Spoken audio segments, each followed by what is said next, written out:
Журналист Мирбек Айтекеев аксакалдар эки досту элдештирүү үчүн ортого түшүшү керек. 28-июндан 29-июнга караган түнү экс-президент Алмазбек Атамбаевди коргоо үчүн түзүлгөн элдик штабта КСДПнын саясий кеңешинин мүчөсү Мирбек Айтекеевден маалымат алдык. Бул учурда штабтагылар буга чейинки күндөн башка иш алып баруу үчүн өз ара кеңешип бүтүшкөн эле.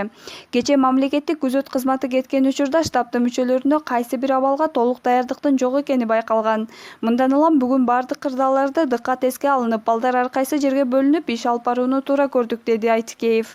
Ошондой эле ал элдин ынтымагы башка ордунда экенин белгилеп, эки досту ынтымакка чакыруу үчүн мындай учурларда аксакалдардын, интеллигенция өкүлдөрүнүн ортого түшкөнү туура болот деген пикирин айтты. Мындан 4-5 күн мурун Алмазбек Атамбаевди коргоо штабы түзүлгөн. Ага Атамбаевдин кол тийбестик макамынан ажыратуу боюнча түзүлгөн депутаттык комиссиянын чечими себеп болгон. Депутаттык комиссия Атамбаевге 6 оор айып таккан. Кийин чечим башкы прокуратурага жөнөтүлүп, аталган орган Атамбаевдин 5 оор кылмышка катыштыгы бар экенин маалымдаган. Булак Супер KG. Кан төгүлсө, менин каным төгүлсүн. Атамбаев митинг уюштуруу боюнча пландарын айтты. Бүгүн 29-июнда экс-президент Алмазбек Атамбаев Кой Таштагы үйүндөгү тарапташтары менен жолукту. Андан митингди өткөрүү пландары боюнча сурашты. Бакиев өлкөдөгү азыркы кырдаалды көрүп сүйүнүп турат. 2010-жылы 7 апрелде канча адам өтүп кетти. Ошондуктан митинг уюштуруу боюнча дагы ойлонолу. Бир нерсе болуп кетип, кан төгүлсө, менин каным төгүлсүн. Кимдин жаны кетсе, менин жаным кетсин. Бирөөнүн аркасына жашынып көнгөн эмесмин. Бир нерсе болсо, алдыда мен болушум керек, деди Атамбаев. Казакстандагы заводдо жаңжал чыкты. Бүгүн 29-июнда Казакстандын Атырау облусунда Теңиз кениндеги заводдо жаңжал чыкты. Бул тууралуу өлкөнүн жергиликтүү маалымат каражаттары жазып чыгышты. Интернетке тараган видеолордо жүздөгөн жумушчулардын чет элдиктерди уур токмокко алганын көрсө болот. Буга ливиялык жумушчу Эли Дауданын социалдык тармактарга тараткан сүрөтү себеп болгону айтылууда. Бул сүрөттө ал рацияны кармап турат. Рациянын антеннасы анын артында турган казак улутундагы кыздын оозунун деңгээлинде жайгашкан. Жана сүрөткө каткырып күлгөн быйтыкча кошулган. Жергиликтүү жумушчулар бул сүрөттү кемсинтүү деп эсептеп, араб кызматкерлерин сабап башташкан. Казакстандын ички иштер министрлигинин маалыматы боюнча кендеги жаңжал басылды. Бейбаштык факты боюнча сотко чейинки өндүрүш башталды. Ички иштер министри чындыкка дал келбеген маалыматты таратпоого чакырууда. Булак Супер KG. Мыйзамсыз курал алып жүргөн жаран кармалды. Мыйзамсыз ок атуучу курал алып жүргөн жаран кармалды. Бул тууралуу Ош облустук ички иштер башкармалыгы кабарлады. Маалыматка караганда 26 жаштагы жаран мыйзамсыз ок атуучу курал алып жүргөн жеринен Ош шаарында кармалган. Кароо жүргүзгөн учурда шектүүнүн жанынан анын жанында кара түстөгү бир даана магазини менен ок атуучу тапанча табылып алынган. Бул факт Ош облусунун ички иштер бирикмесинин кылмыштардын жана жоруктардын бирдиктүү рейсинде катталды. Соттук баллистикалык экспертизанын берген корутусуна ылайык, шектүүнүн жанынан чыккан бир даана Байкал 442 үлгүсүндөгү 9 мм калибриндеги эч кандай жеке номери жок колдонууга жарактуу ок атуучу курал болгондугу аныкталган. Тергөө амалдары жүрүп жатат. Булак Заман KG. Өзбекстанда аттракцион кулап 20 жаштагы кыз каза болду. Кечээ 28-июнда Өзбекстандын Жизак шаарында Истиклол сейилбагында аттракцион кулады. Бул тууралуу жергиликтүү маалымат каражаттары жазып чыкты.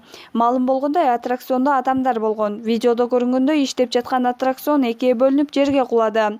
Анда адамдардын кыйкырыктары угулуп, күбөлөр окуя болгон жерге дароо кеткенин көрсө болот. Жергиликтүү бийликтин маалыматы боюнча кырсыктан улам 1999-жылы туулган кыз каза болгон. Аттракцион 7 метр бийиктиктен кулады. Анда 8 адам болгон. Аттракцион март айында иштей баштаган. Бул факты боюнча кылмыш иши козголду деп айтылат маалыматта. Булак Супер KG. Дүйнөдө катуу ысык болушу күтүлүүдө. 2019-жылдын июнь айынын соңунда дүйнөдө катуу ысык болушу күтүлүүдө. Бул тууралуу чет элдик маалымат каражаттары жазып чыкты. Маалыматтарга ылайык, окумуштуулардын жана метеорологдордун божомолуна аптап миңдеген адамдардын өлүмүнө жеткириши мүмкүн. 2003-жылы Европада катуу ысыктын кесепетинен 70 000 адам каза болгон. Былтыр жайында Германияда 1000ге жакын адамдын өмүрүн алып кеткен дешет окумуштуулар. Июндун соңунда эң жогорку температура Европанын батыш жана борбор бөлүктөрүндө байкалат.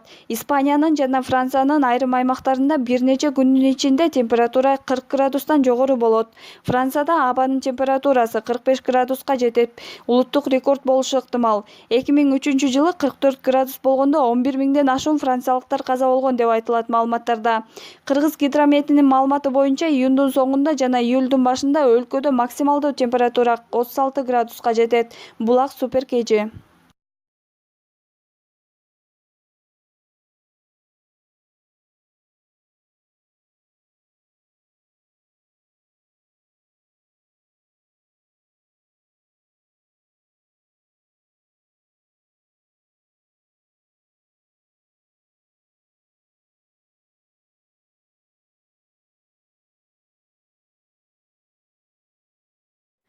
Атамбаев мени кол тийбестиктен ажыраткан айрым депутаттар айла жок добуш бердик деп айтышууда. Бүгүн 29-июнда экс-президент Алмазбек Атамбаев Кой таштагы үйүндө тарапташтары менен жолугушуп, алардын жана журналисттердин суроолоруна жооп берди. Мени кол тийбестиктен ажыратуу боюнча чечимди колдогон айрым депутаттар айла жок добуш бердик деп салам дубайларын жөнөтүп жатышат. Ошон үчүн айткам да алар чимкирик деп. Бул ачуу сөз. Депутаттардын аттарын айтсам, аларды такыр эле тебелеп салышат, деди Атамбаев. 27-июнда Жогорку кеңеш экс-президент Алмазбек Атамбаевди кол тийбестиктен ажыраткан. Бул чечимге 103 депутат макул, 6 депутат каршы деп добуш берген. 1 депутат добуш берген жок, калган 10 депутат добуш берүүгө катталган жок. Булак супер KG. Текебаевдин бели ооруп, номер 4-ооруканага которулду. Жогорку кеңештин экс-депутаты Өмүрбек Текебаев улуттук кардиология жана терапия борборуна Бишкектеги номер 4-ооруканага которулду. Бул тууралуу Супер KG порталына экс-депутат Асия Сасыкбаева билдирди. Анын айтымында Текебаевдин белинде бир нече жыл мурун операция жасалган болчу. Анын бели ооруп, отура албай калгандыктан ооруканага дарыланууга которулду, деди Сасыкбаева. Буга чейин 31 майда Өмүрбек Текебаев 47 колониядан улуттук кардиология жана терапия борборуна которулган. Анын кайра абакка качан которулары дарыгерлердин айтканына жараша болот. Саясатчы жарым жылда бир нече жолу текшерүүдөн өтүп турушу керек. Өмүрбек Текебаев менен Дүйшөн Кулчотонов коррупция боюнча айыпталып 8 жылга эркинен ажыратылган. Буга негиз болгон көрсөтмөнүн ээси Леонид Маевскийдин өзү Орусияда улуттук кылмыш ишине шектелип камакка алынган. 3-майда жогорку сот Өмүрбек Текебаев менен Дүйшөн Кулчотоновдун ишин жаңы жагдайлар боюнча кайра карап, үй мүлктү конфискацияга алуудан тышкары өкүмдү өзгөртүүсүз калтырган. Булак супер KG. Атамбаевди колдоп Абдил Сегизбаев жана Улан Исраилов келди. Бүгүн 29-июнда экс-президент Алмазбек Атамбаевдин үйүнө УКМКнын мурдагы башчысы Абдил Сегизбаев жана ИИМдин мурдагы башчысы Улан Исраилов келди. Бул тууралуу Супер KG порталына Атамбаевдин кеңешчиси Кундуз Жолдубаева билдирди. Анын айтымында алар экс-президентти колдоо максатында Кой ташка келди. Сегизбаев Атамбаев менен жолукту. Ал экс-президентти кол тийбестиктен ажыратуу боюнча мыйзам кабыл алынгандан кийин бул жерге келүүнү чечкенин айтты. Сегизбаев жогорку кеңештин бул чечими Конституцияга каршы келерин айтып, өлкөгө туруктуулук керектигин белгиледи, деди Жолдубаева. Мындан тышкары ал башкы прокурор Индира Жолдубаеванын Кой ташка келбегенин кошумчалады. 27-июнда жогорку кеңеш экс-президент Алмазбек Атамбаевди кол тийбестиктен ажыратуу чечимин кабыл алган. Атамбаевдин тушунда Абдил Сегизбаев 2015-2018 жылдары УКМКнын төрагасы, Улан Исраилов 2016-2018 жылдары ИИМдин башчысы болгон. Индира Жолдубаева 2015-2018 жылдары башкы прокурор кызматын ээлеген. Булак Супер KG. Ырчы Арсен кыздуу болду. Анын жубайы Бегайым 29-июнда көз жарды. Жагымдуу кабарын көрөрмандары менен бөлүшкөн ырчы жубайына ыраазычылыгын билдирди. Келинчегим бүгүн саат 2-лерде төрөдү. Буюрса абалы жакшы. Кызымды мага окшотуп жатышат. Азырынча түшүнүксүз сезимдер болууда. Атын ким коерубузду акылдашып жатабыз. Бою 53 сантиметр, салмагы 3 килограмм 600 грамм болду, дейт ырчы. Түгөйлөр 2018 жылдын июль айында баш кошушкан. Маалымат Супер KG. Америка кубогунун жарым финалында Аргентина Бразилия менен ойнойт. 29-июнда Америка кубогунун 2 чейрек финалдык оюндары болуп өттү. Анын биринде Аргентина Венесуэлага каршы ойносо, Колумбия Чили менен кескелди. Месси баштаган Аргентина Венесуэлага 2 жоопсуз гол киргизди. Лаутаро Мартинес 10-мүнөттө эсепти ачса, Ло Челсо 75-мүнөттө экинчи голду киргизди. Эми Аргентина жарым финалда Бразилия менен ойнойт. Чили Колумбия беттешинде эсеп ачылбай жеңүүчү экинчи пенальти сериясында аныкталды. Анда Чили оюнчулары таамай болуп 5-4 эсебинде утуп алышты.